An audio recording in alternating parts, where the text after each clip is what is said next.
हर जीव के जीवन में 3 आसन हैं। पहला आसन कौन सा? कुशासन। दूसरा आसन कौन सा? वरासन। और तीसरा आसन कौन सा? सिंहासन। याद रखिए, इस क्रम को जिसने तोड़ा वो कहीं का नहीं रह जाएगा। समझ लो वही है दुशासन। समझ में आई कि नहीं बात?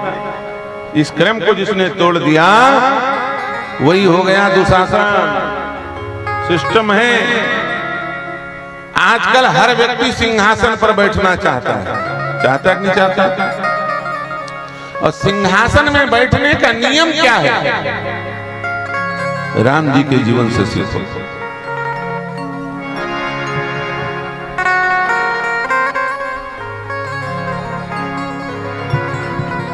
राम जी के जीवन से सीखो। राम जी अपने जीवन में सबसे पहले किस आसन में बैठते हैं? साक्षात भगवान है, साक्षात नारायण है। वो चाहे तो सीधे सिंहासन पर बैठ सकते हैं, लेकिन नहीं, क्रम के अनुसार बैठ रहे हैं। जो नियम है उस नियम का पालन कर रहे हैं। गुरु गृह गयम पढ़न रघुराई। गुरु गृह गयम पढ़न रघुराई। गुरु गृह गयम पढ़न रघुराई।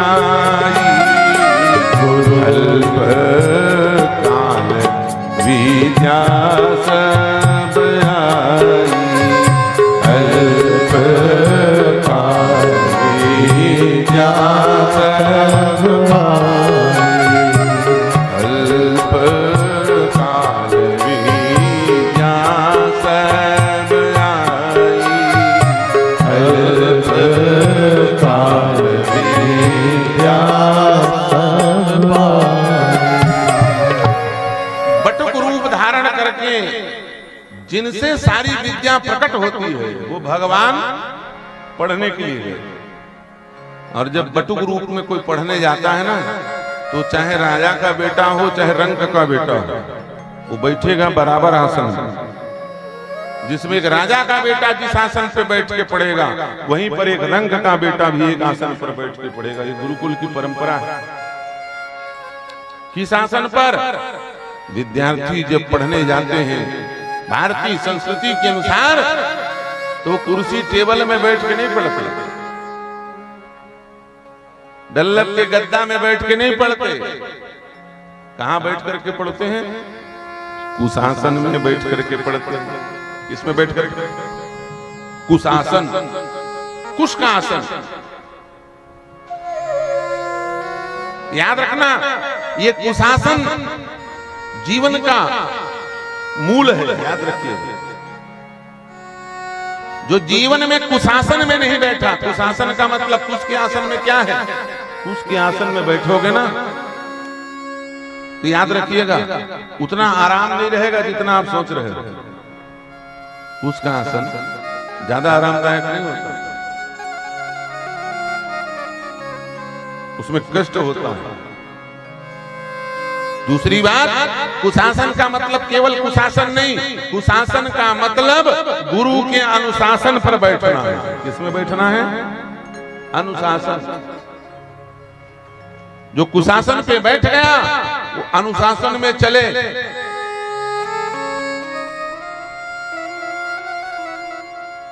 इसलिए जीवन का नींव है अनुशासन। अनुशासन कब बनता है माताओं? सच बताओ, कब बनता है अनुशासन? बालकपन में, है ना? जब बच्चे की आयु छोटी हो तब से उसे अनुशासन में रखिए। अब बाढ़ के ओखर बात सीखो था, झन पी बेटा झन पी, तो काय सीखी हो?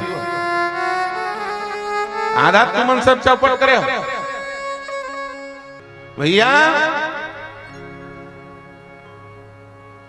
बाल काल में यदि अनुशासन में बालक बालिकाओं को रखा जाए तो वही बालक बालिका जाकर के भविष्य में समाज के आभूषण बनते हैं। तो यदि आपने अनुशासन छोड़ दिया, अनुशासन में नहीं रखा, तो जो बालक बालिका समाज के आभूषण बनने चाहिए वही समाज में खरदूषण बन जाते हैं और पूरे समाज को चौपट कर देते हैं। याद रखिए, आधा गलती हम लोगों का, आप लोगों का। संतान पैदा किए, बस खुश हो गए, हमने पैदा कर दिया। अरे पैदा कर दिए तो कौन सा बड़ा काम किया? पैदा तो चूहा बिल्ली भी करते हैं, कुकर सूकर कीट पतंग भी करते हैं। तुमने कौन नया काम कर दिया? तुमने तो ले दे करके 1-2 पैदा किया। और सुअरिया तो 12-12 बच्चे पैदा करती रहती है। संतान पैदा करने से बड़ाई नहीं है मनुष्य की, याद रखना।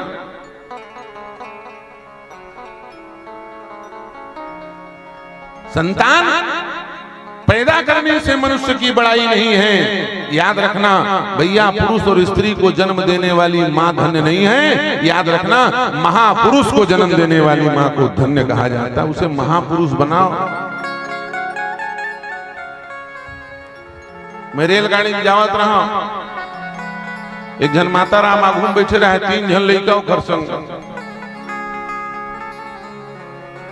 और 2-3 जना बैठे रहे माई लोग है कि नहीं? माता राम अब मोल देख देख के कहा है, धन्य है खरदाई के कोख, धन्य है जो निष्णा साधु। विकट पहली बात, जो निष्णा साधु बना दी, धन्य है खर माता राम के कोख।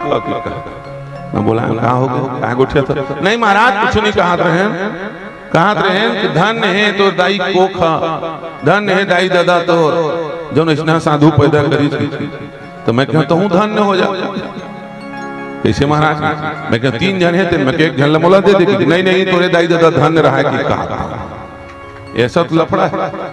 भगत सिंह पैदा हो लेकिन हमारे घर में ना पैदा हो, और हमने रोयल पर ही। भगत सिंह कहाँ पैदा हो? पड़ोसी घर में पैदा हो। कैसे काम बनेगा बताइए भाई? हो सकता है ऐसा? इसलिए बाल काल से अनुशासन में रखने वाले संतान को प्रकट कीजिए। अनुशासित कीजिए। अनुशासन है नहीं। आदमी परेशान है आजकल। 90% लेकर दरुआ निकल गए। दाई दादा परेशान, कुछ नहीं काय करते महाराज, बिहनियल चल देते महाराज, कौन नहर जाते, काय करते, काय खाते, काय पीते, पूरा संपत्ति ढहावत महाराज। मैं मर मर के जोरे महाराज, मोर 12 बाट लगा दी महाराज। लेकिन क्यों ऐसा हुआ भाई? ऐसा क्यों हुआ? लड़का पैदा हुई, तुम्हारी गलती होते साथ। अरे बालक पैदा हुआ था तो तुमको अपना दूध पिलाना चाहिए, आखिर दूध पिलाना चाहिए। महतारी तुम जो संस्कार दोगे तुम्हारे बच्चे वैसे बन जाएंगे। ये तो तुम्हारा काम है ना, अनुशासन में बैठे। राम जी अनुशासन में बैठे और माता पिता ने उनको अनुशासन में रखा। गुरु के पहले वशिष्ठ के अनुशासन में, बाद में विश्वामित्र के अनुशासन। इसलिए जीवन का सबसे पहला आसन कौन सा? याद रखना, तुमको कोई आसन ना आता हो, योगासन है ना, वो कहो मिले क्लिक नहीं बांचा, जान ले ज्यादा। फोटो पहले के जमाने में फोटो मिलावत रही इनका, वो टूरा टूरी नहीं देखे, टूरा नहीं देखे, और तेन मनाज ले खटावत। 70 साल हो गए, चीट पोट नहीं होए, कहीं ये डाल है कि नहीं? और आजकल के बाद वह नवा बढ़िया खोज खांच के फोटो मिला के इंच टेप बनाते, थोड़ा बहुत देखा कि नीचे थोड़े है, ज्यादा थोड़े है, कम थोड़े है, बिल्कुल मैचिंग है कि नहीं है, रंग है 19-20 थोड़े, ऐसे मिला के ना टाइल्स वाइल्स जरूरत वही घर में टाइल्स लगाते हैं, ऐसे बोलो ऐसा फिटिंग बैठा करते हैं, फिटिंग तेन अनफिट हो जाते, रंग रंग के गाना बाजाते। जन्म जन्म का साथ है हमारा तुम्हारा, 2 साल बाद पैसा देवे नहीं हमारा। जहाँ तलाक लग गए, जय सिया राम। मुर्ददा दे तेरे लौटावा था नहीं लौटावा था बता इतका कन केस लगा हाँ घर के छांदी खबर बेचा जी वो जन एक दूसरे के मुंह नहीं देखे रही ने तेन में 70 साल 50 साल अभी मैं हम लोग महासमुद्र में कथा करने गए थे वहां के बहुत बड़ा गांव है बेमचा गांव महासमुद्र चंद्राकर गोटिया जमींदार 50 साल हो गए ओकर शादी लोग लड़का मन एसपी आईजी कलेक्टर बड़े बड़े पद में 50वां वर्ष पूरा हुआ तो 50वां वर्ष पूरा हुआ विवाह हुए तो उन्होंने कहा कि महाराज जी हम आपके मुंह से भागवत सुनना चाहते हैं हमारे जीवन का 50 वर्ष पूरा हुआ है विवाह ऐसे ऐसे उत्तम गृहस्थ ये देवता है याद रखना 50 साल 70 साल पति पत्नी देवी देवता के साथ जैसे रह रहे हो इस मृत्यु लोक में और कहाँ देवी देवता खोजल जावे इसलिए मन तो देवी देवता जाओ देखो प्रणाम करो वो 3 जन वो बदल गए 3 जन वो बदल गए पते नहीं है कौन मुड़ी कौन पूछी ये देवी देवता नहीं है ये पशु संस्कृति है याद रखना ये हमारे देश का नियम नहीं है हमारे यहाँ पति पत्नी को अलग होने का कोई नियम ही नहीं है जब ब्राह्मण देवता अग्नि को साक्षी करके स्त्री और पुरुष का विवाह संपन्न कराते हैं ना तो उसके बाद फिर मृत्यु भी उसे तोड़ नहीं सकता मरने के बाद भी पति पत्नी रहेंगे वो अच्छा सच बताओ गौतम ऋषि मर गए और पत्नी अहिल्या न जाने कितने हजार वर्षों बाद फिर स्त्री रूप में आई वो कहाँ गई वो कह देती तुम विधवा विवाह कर लेता महाराज मर गए कोई बात नहीं लेकिन पतिदेव मर गए तो नहीं याद रखना ये भारत की नारी ये भारत की संस्कृति पति को मरे हुए कई हजार वर्ष हो गया राम जी ने अहिल्या को नारी रूप प्रदान किया और नारी रूप में जब प्रकट हुई तो सामने जगतपति खड़े हुए थे जगतपति ने कहा अहिल्या मैं तुमको अपनी गति प्रदान करता हूँ जाओगी वैकुंठ अहिल्या ने हाथ जोड़ करके कहा बोले नहीं नहीं प्रभु मैं तो अपने पति के चरणों में जाऊंगी क्यों बोले संसार के पति अपने पत्नियों को संपत्ति देते हैं लेकिन मेरे पति जैसा पति नहीं जिन्होंने मुझे संपत्ति नहीं साक्षात रघुपति से मिला दिया आप उन्हीं के कारण तो आए ऐसे पति के चरणों को छोड़ करके कहाँ जाऊं है ना इसलिए वो कहाँ गई परसत पद पावन शोक न सावन प्रगट भई तम तप पुंज सही और कहाँ गई बोले गए पति लोक आनंद भरी जहां गौतम ऋषि जिस लोक में थे वहां वो गई ये है हमारे यहाँ का सिद्धांत बिहार कर ली बने बने हैं टाकीज लेगा ठीक है रायपुर घुमाए लेगा ठीक है नहीं बेकार है छोड़ा मैं नहीं रहा कि जात में क्यों बैठ गई जैसे ये क्या है ये मनुष्यों का संस्कार नहीं है राक्षसों का संस्कार है याद रखना हमारे यहाँ शरीर का संबंध नहीं होता आत्मा का संबंध होता है किसका होता है आत्मा का संबंध होता है कई जन कहते हैं बोले महाराज फलाना तलाक हो गए तलाक माने कहा होते जी तलाक माने कहा होते पंडित जी बेचारा पढ़ पढ़ के मंत्र उखर लाख बांध रही दोनों के गठजोड़ होते नहीं लाख वो लाख खराब हो गए तलाक खुल गए फटराक ले लाख तो ये लोहा लंगड़ के तलाक न खुल गई ये वेद मंत्र का लाख है वैदिक वांग्मय वेदों ने मंत्र में आपको जोड़ा है आप कोर्ट में जाकर के नहीं छूट सकते याद रखना और कोर्ट में जाके छोड़ रहे हो तो नरक जाओगे सुन लो मेरी बात एक जैसे हवा तैसे बंधा गए तो चुपचाप रेंग ही रहता समझे नहीं समझ तय समझ मैं तो समझावा था अच्छा तू कुछ समझ नहीं मैं तो कहा तय समझ झगड़ा का है मेन झगड़ा का है भाई मैं कहा था तय समझ अब तय कहा था तेल मैं नहीं समझा कावर ते मोल बिहाव करके लाने ले ये क्या है यही तो समस्या का मूल जड़ है सच बताओ 90% यही प्रॉब्लम है एक दूसरे समझाना चाहते समझना करो नहीं चाहते अब कैसे बने काम है चल बताओ समझाइया ठीक है लेकिन समझने वाला ठीक नहीं है, तब कैसे हो? चल बता। एक ठीक घोड़ा बीमार पड़ गया, घोड़ा बीमार पड़ गया। वो डॉक्टर मेरे के बोले महाराज डॉक्टर साहब 1,20,000 में घोड़ा लाने हो खेत ले बेच के। पुराना जमाना की बात, 1,20,000 बहुत बड़ बात होती। ये घोड़ा चला हूं बढ़िया दुर्ग स्टेशन ले सवारी ढोहूं के लाए। ये घोड़ा बीमार पड़ गया, खेत ले बेच, खेत रितेन बेच आगे और घोड़ा ते मरैया कैसनो करके बचा ले महाराज। डॉक्टर तोर पांव पर होती घुनन के बेचारा गोड़ मोड़ा।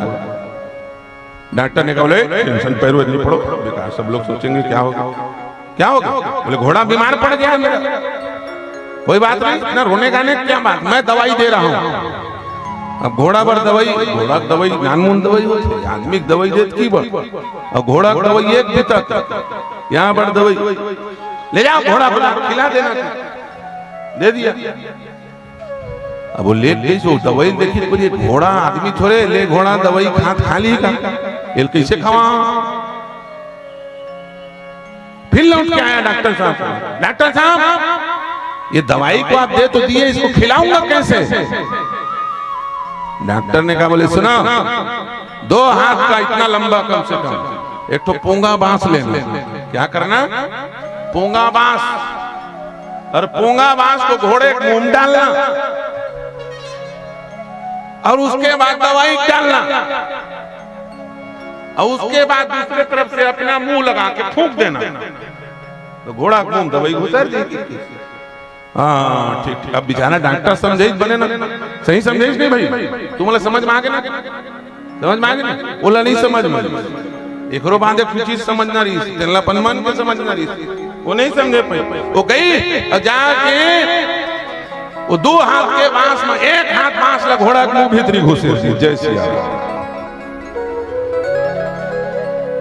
अब वो बेचारा घोड़ा 3 दिन ले बिन खाए पिए टोटा सुखाए ओखर तेन में बांस ले घुसे दी, टोटा जावत ले घुसर के बांस गला में जा कटक के बांस। अब ये तिल दवाई जारी, अब ये तिल लगई फूंक, इति बल्ले घोड़ा वाला फूकी, अब वो कम टोटा में फंसे रहा, घोड़ा लागे खांसी। कहाँ गए? घोड़ा लागे खांसी। ये तिल घोड़ा वाले फूका थे और वो तिल घोड़ा फूका थे। चल बता कौन डर जाही? एक डर एक जन आदमी, अब एक खास पावर के घोड़ा फूकी जैसे आया मुखर पेट में घुसर के सट ले बिन पानी पिए एक भी तक दवाई। अब वो अलग मरत, घोड़ा मरत रही तेल मरत रही, घोड़ा वाला नहीं पड़ गया जैसे दौड़ा दौड़ा हेरा हेरा तब घोड़ा वाला न। तो समझाने वाला बढ़िया है लेकिन समझने वाला बेवकूफ है, क्या कर ले। समझना भी जरूरी है, याद रखना। हर बात को समझाने के जिद में कभी मत रहो। कई बात ऐसे होते हैं जिनको खुद समझ जाओ 90% समस्या, अरे 100% समस्या खत्म हो जाएगा। भगवान शंकर विकट समझे पार्वती सती, समझ जा सती, समझ जा सती, नहीं समझाओ, समझावा समझावा अति हो गए तो शंकर जी की जा सती हो गई, जर के मर गए जैसे। जदपि कहो शिव बार बहु रही न दक्ष कुमार, दिए मुख्य गण संग तब विदाहीन त्रिपुरारी। बार बार बार बार बार बार समझाने में यदि कोई ना समझ रहा हो तो इसका मतलब तुमको स्वयं को समझना। क्या करना है? तुमको खुद को समझना। विकट समझे सती बैठ गए पेड़ तोड़ी, कैसे बैठ गए महाराज? अरे बोले समझावत समझावत परेशान हो गए हो, नहीं समझी ते मेरे बैठ गए। जय हो महादेव के, शंकर जी की महादेव नो दादा मैं सहादेव की बैठ गई। जिन हर बात ला साथ है तेन सहादेव, लेकिन शंकर जी महादेव के थे ना, महादेव कहूं मन बन सकत पहली सहादेव बनल पड़ी। क्या बनल पड़ी? सहादेव। जो सहादेव बन गया वो महादेव बन गया। इसलिए वरासन वरासन पर बैठना है तो जीवन में अनुशासन जरूरी है। अनुशासन है तो आप वरासन पर बैठ सकते हो। पहले अनुशासन, फिर उसके बाद राम जी वरासन पर बैठे हैं और सुंदर विवाह कल संपन्न हुआ। अब इसके बाद सिंहासन है। क्या है? इसके बाद सिंहासन है। तो पहले मैंने 4 आसन बताए, मूल रूप से 3 आसन है, लेकिन एक उपासन है, वो बहुत जरूरी है जिसको सिंहासन पर बैठना उसके लिए। सामान्य लोगों को 2 आसन में काम चल जाता है। क्या? कुशासन और वरासन। लेकिन याद रखना, जिसको सिंहासन पर बैठना है उसे मृगासन पर बैठना पड़ेगा। किसमें बैठना पड़ेगा? मृगासन। मृगासन माने तपस्या का आसन, तपना पड़ेगा। जिसको राजनीतिक पद पर जाना है उसको एक आसन पे और बैठना पड़ेगा। उस आसन का नाम है मृगासन।